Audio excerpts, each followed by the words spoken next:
Hey everyone, so this is a special video, excuse me, of me showing you how to do, oh my gosh, how to do this, the Dollar Tree dress. Um, I know a lot of you wanted to see that, and I really wanted to show you how I do it. So right now, I'm just taking off the stickers from this. So I'm gonna make the dress out of this. This is so cute. Look at this. Look at these flamingos. Isn't that gorgeous? I really like it, and it seems like it's a directional print, so I gotta make sure that I have them facing the right way for this dress to look nice. So let's go. It is super easy. I feel like you can make this dress in probably less than um 30 minutes, or maybe 40, or less than an hour. Okay, so this is the pattern. The front and the back piece are the same. So I'm going to put that to the side. And because I'm using the largest size, I did not cut it down. Plus, I don't like to cut down my patterns anyways. I like to trace them and then use them. And if you're going to make a top, all you have to do is cut on the smaller size than what you need. So I'm cutting on the larger size. And I'm going to add probably, if I can, 2 inches at the bottom for more length because she's growing pretty fast. Okay, so let's go. So what we want to do is turn the fabric on the longest width. We want to turn the fabric on the longest width, and then we're going to fold it in half like so. Make sure everything is lined up properly. And you can press your fabric if you want to, just to kind of make everything lay more flat and neat. Okay, now let's follow the flamingos. I almost cut it wrong. Okay, they're going this way. All right. Okay, they're going this way. All right, so this is the top up here, and this is the bottom. So I'm just going to line it up all the way at the top because I'm going to use every inch of this fabric as possible.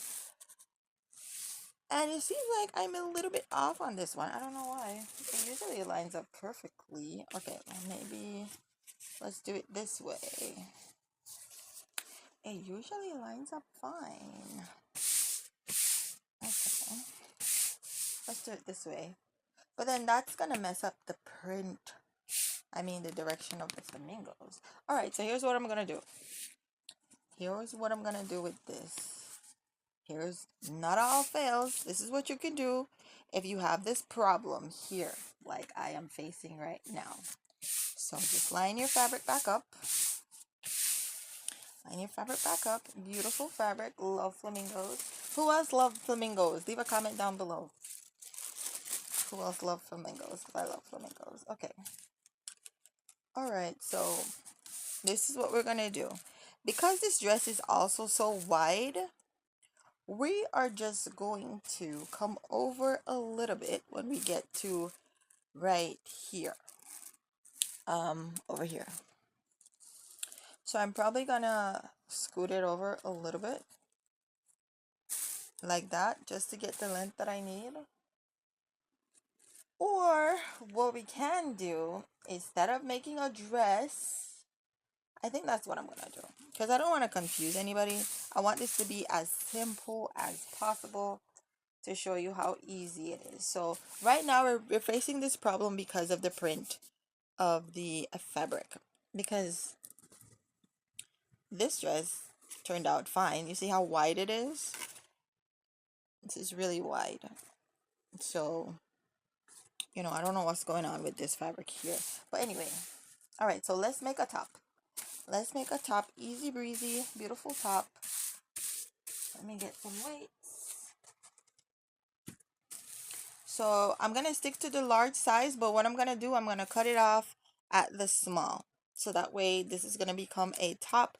And I might put ruffles at the end of the top. Let's see how that turns out. So this is how I cut. If you have a good eye, You could do it like this. This is how I cut most of the time. Okay, like that. And then I'm just gonna do the top part. I'm still cutting on the large at the top. Let me scoot it over a little bit more at the top there. Yeah. So I'm cutting right at the top. I'm trying not to waste any fabric at all. And then I'm just gonna do armholes like that. And then I'm just gonna come down like that. And then I'm gonna scoot it over just a tad bit because I want this to have a straight line like that. You see that? I don't know if you could see that. I hope you can. So you see this little bubble right here is kind of off. We want that to be straight.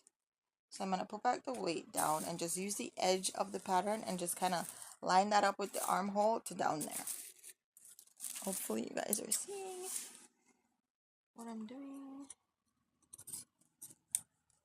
Yeah, so it's easy to hack patterns.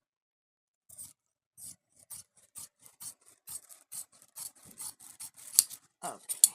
All right, there we go. All right, so what I'm going to do with this, okay, I still need, okay, you see this little part right there? I'm going to cut that, make sure it's lining up, just eyeballing it. I mean, even though you're going to sew that, doesn't really matter, but I want it to be nice. But there you go. This is the front, or this is one piece, and then I'm just going to leave it on the fold.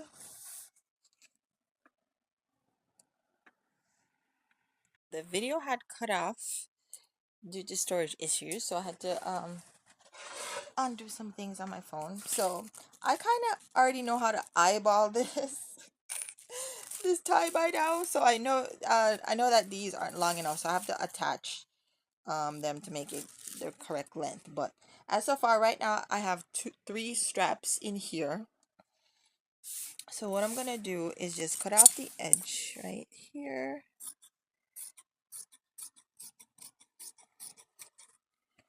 Go ahead and cut that off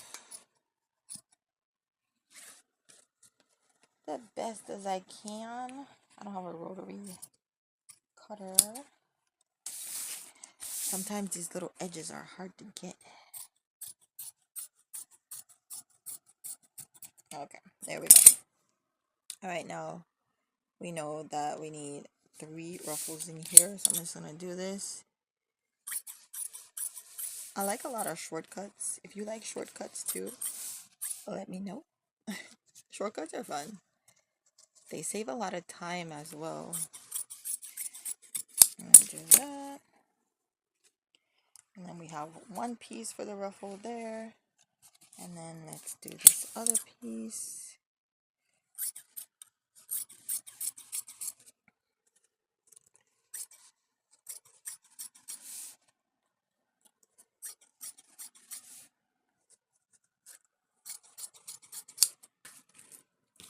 Okay. Here we have 3 pieces for the tie.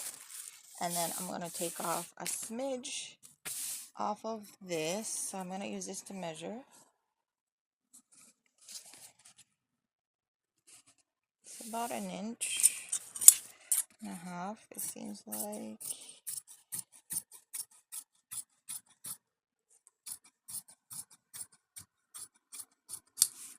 Okay. And then I'm just going to line this up like this here. And try to cut this straight. Cut this little bitty piece off.